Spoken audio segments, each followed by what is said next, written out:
Sudeep sir ನಮಸ್ತೆ. ನೋಡಿದ್ರೆ ಸಿಕ್ಕಾಪಟ್ಟೆ ರಕ್ತಪಾತ ಕಾಣ್ತಾ ಇದೆ. ನೀವು ರಿಯಲ್ ಲೈಫಲ್ಲಿ ರಕ್ತ ಹರಿಸ್ತೀರಾ, ಆದರೆ ಅದನ್ನು ಯಂಗ್ಸ್ಟರ್ಸು ರಿಯಲ್ ಲೈಫಲ್ಲಿ ಮಾಡೋಕ್ಕೋಗಿ ತುಂಬ ತೊಂದರೆ ಒಳಗಾಗ್ತಾರೆ. ಒಬ್ಬ ಸೂಪರ್ ಸ್ಟಾರ್ ಆಗಿ ನಿಮ್ಮ ಜವಾಬ್ದಾರಿಯಲ್ಲಿ ಇರಲ್ವಾ ಅಂತ.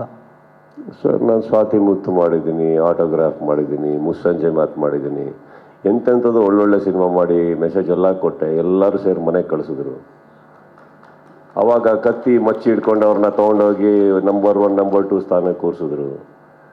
ಈಗ ನಾನು ಆಮೇಲೆ ಯೋಚನೆ ಮಾಡಿದೆ, ಬಹುಶಃ ಜನಗಳಿಗೆ ಇದೇ ಬೇಕೇನೋ ಅಂದ್ಬಿಟ್ಟು ಅಂತ. ಆವಾಗ ನನ್ನ ಫಸ್ಟು ಬುದ್ಧಿ ಹೇಳೋದು ನನಗೆ ನನ್ನ ತಂದೆ ತಾಯಿ ಹೋಗಿ ಕೇಳಿದೆ. ಅವರಂದ್ರು, ಅಲ್ಲಪ್ಪ ನೀನು ಮನೆಗೆ ಹಾಕೋ ಬಟ್ಟೆ ಮನೆಗೆ ಹಿಡ್ಕೊ, ಹೊರಗಡೆ ಹೋದಾಗ ಅವ್ರಿಗೆ ಹೆಂಗೆ ಬೇಕೋ ಹಂಗಿರು ಅಂತ. ಆ ಥರ ಸಿನಿಮಾಗಳು ಮಾಡೋಕ್ಕೋಗಿ ಅದರಲ್ಲೂ ಒಂದು ಬುದ್ಧಿ ಇಟ್ಟಿರ್ತೀನಿ, ಅದರಲ್ಲೂ ಒಂದು ಕಲೆ ಇಟ್ಟಿರ್ತೀನಿ, ಅದರಲ್ಲೂ ಒಂದು ವಿದ್ಯೆ ಇಟ್ಟಿರ್ತೀನಿ, ಅದರಲ್ಲೂ ಎಲ್ಲದಕ್ಕಿಂತ ಹೆಚ್ಚಾಗಿ ಮಾನವೀಯತೆ ಇಟ್ಟಿರ್ತೀನಿ ಸರ್. ಮಚ್ಚು ನನ್ನ ಕೈಯಲ್ಲಿದೆ ಅನ್ನೋದು ಮಾತ್ರಕ್ಕೆ ಒಂದು ಟ್ರೈಲರ್ ನೋಡಿ ಯಾಮಾರಬೇಡಿ, ಪಿಕ್ಚರ್ ನೋಡಿ. Thank you, thank you. Today people, including all of you, everybody are very educated. ನಾವು ಏನೇ ಪ್ರಪಂಚದಲ್ಲಿ ನೋಡಲಿ, ನಮಗೇನು ಬೇಕು ಅನ್ನೋದು ನಮಗೆ ಗೊತ್ತಿದೆ ಸರ್. ಏನು ತೊಗೊಬೇಕು ಅನ್ನೋದು ಗೊತ್ತಿದೆ, ನಮಗೆ ಏನು ಕಲಿಬೇಕು ಅನ್ನೋದು ಗೊತ್ತಿದೆ. ನಾವೆಲ್ಲ ಅದನ್ನು ಮಾಡ್ಕೊಂಡು ಬರ್ತೀವಿ. ಬಟ್ ಸಿನಿಮಾ ಅಂತ ಬಂದಾಗ ನಾವೇನು ಒಂದು ಕತೆಗೆ ಏನು ಬೇಕೋ ಹೇಳ್ಕೊಂಡು ಹೋಗ್ತೀವಿ. ಯಾವತ್ತೂ ಒಂದು ಅರ್ಥ ಮಾಡ್ಕೊಳ್ಳಿ, ರಕ್ತಪಾತ ಇಲ್ಲ ಅದರಲ್ಲಿ. That's very probably it's giving you a perception of that sort. ಅದಿಲ್ಲ. ಬಟ್ ರಕ್ತಪಾತ ಅಂದರೆ ರಕ್ತಪಾತನೇ ಸಿನಿಮಾ ಅಲ್ಲ ಸರ್. ಸಿನಿಮಾದಲ್ಲಿ ಅದೊಂದು ಇರುತ್ತೆ, ಒಂದು ಭಾಗ. ಆ ಸಿನಿಮಾದಲ್ಲಿ ಇನ್ನಷ್ಟು ತುಂಬ ಇರುತ್ತೆ. ಲೈಕ್ ಫಾರ್ ಎಕ್ಸಾಂಪಲ್ಸ್, ಒಂದು ಸಿನಿಮಾದಲ್ಲಿ ನನಗೆ ತಾಯಿ ಇದ್ದಾರೆ, ತಾಯಿ ನನಗೆ ಬುದ್ಧಿ ಹೇಳ್ತಾರೆ, ಪ್ರೀತಿ ಮಾಡ್ತಾರೆ. ಅಲ್ಲಿ ಇನ್ಯಾರು ಇದ್ದಾರೆ, ಅವ್ರನ್ನ ನಾನು ಕಾಪಾಡ್ತಾ ಇರ್ತೀನಿ. ಇನ್ಯಾರೋ ಇರ್ತಾರೆ, ಅವ್ರಿಗೆ ಹೊಟ್ಟೆ ಹಚ್ಕೊಂಡಿದ್ರೆ ಅವ್ರಿಗೆ ಊಟ ಹಾಕ್ತಾ ಇರ್ತೀವಿ ಅಲ್ವೇ. ಇವಾಗ ಇನ್ನೊಂದು, ನಾನು ಇಲ್ಲಿವರೆಗೆ ಬರಬೇಕಾದ್ರೆ ಸ್ಟ್ರೈಟ್ ಅವೇ ಏನಾರು ಲಾಂಗು ಮಚ್ಚಿಟ್ಕೊಂಬಂದು ನಾನು ಯೋಚನೆ ಮಾಡಿ ಹುಚ್ಚ ಸಿನಿಮಾ ಮಾಡಿದೆ.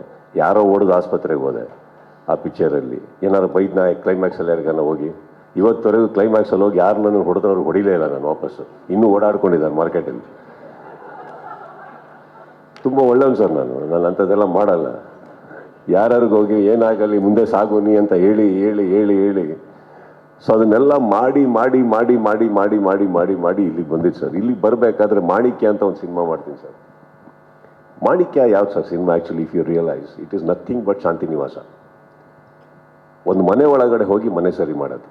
ಬಟ್ ಶಾಂತಿ ನಿವಾಸ ಓಡಲಿಲ್ಲ ಸರ್. ಮಾಣಿಕ್ಯ 100 days ಹೋಯ್ತು. ಯಾಕಂದ್ರೆ ಇದರಲ್ಲಿ ಒಂದು ಚೇಸ್ ಇತ್ತು, ಫೈಟ್ ಇತ್ತು, 2 ಹೀರೋಯಿನ್ ಇದ್ರು, ಅದೆಲ್ಲ ಆಗಿ ಒಂದಿಷ್ಟು ಸಾಂಗ್ಸ್ ಇತ್ತು, ಗ್ಲಾಮರ್ ಇತ್ತು, ಹೇಳೋ ರೀತಿ ಹೇಳಿದೆ, ಓಡ್ತು sir. It's as simple as that. Correct. ಈಗ ನೀವು ರಕ್ತಪಾತ ಹೇಳಿದ್ರಿ. ಇಷ್ಟು ಬುದ್ಧಿ ಹೇಳ್ಕೊಂಬರೋನು ಒಂದು ಈಗ ಅನ್ನೋ ಸಿನಿಮಾದಲ್ಲಿ ಒಂದು ಹೆಣ್ಣು ಮೇಲೆ ಕಣ್ಣು ಹಾಕೋದು, ಇನ್ನೊಂದೇನೋ ಆಗೋದು, ಹೋಗಿ ನನ್ನನ್ನು ನ್ಯಾಷನಲ್ ಸ್ಟಾರ್ ಮಾಡಿಬಿಡ್ತು. ನಾನು ನೋಡಿದ್ರೆ ನಮ್ಮನೇಲಿ ಅವೆಲ್ಲ ನೋಡಬಾರ್ದು ಹೆಣ್ಮಕ್ಳನ್ನ ಅಂದಿದ್ರು. ಪಿಕ್ಚರಲ್ಲಿ ಹಂಗೆ ನೋಡೋಕ್ಕೂ ನನ್ನನ್ನು ಕರ್ಕೊಂಡೋಗಿ ನ್ಯಾಷನಲ್ ಸ್ಟಾರ್ ಮಾಡಿಬಿಟ್ರೆ ಈಗ ನಾನೇನು ಕಲೀಲಿ ಅಂತ ಹೇಳಿ ಫಸ್ಟು ಜನ ಬಿಡಿ. ನನಗೆ ಕನ್ಫ್ಯೂಸ್ ಸ್ಟೇಟಲ್ಲಿ ಇರ್ತೀನಿ sir sometimes. But I think entertainment ಅಂತ ಬಂದಾಗ sir, it is like worship in a temple. Go worship, go home.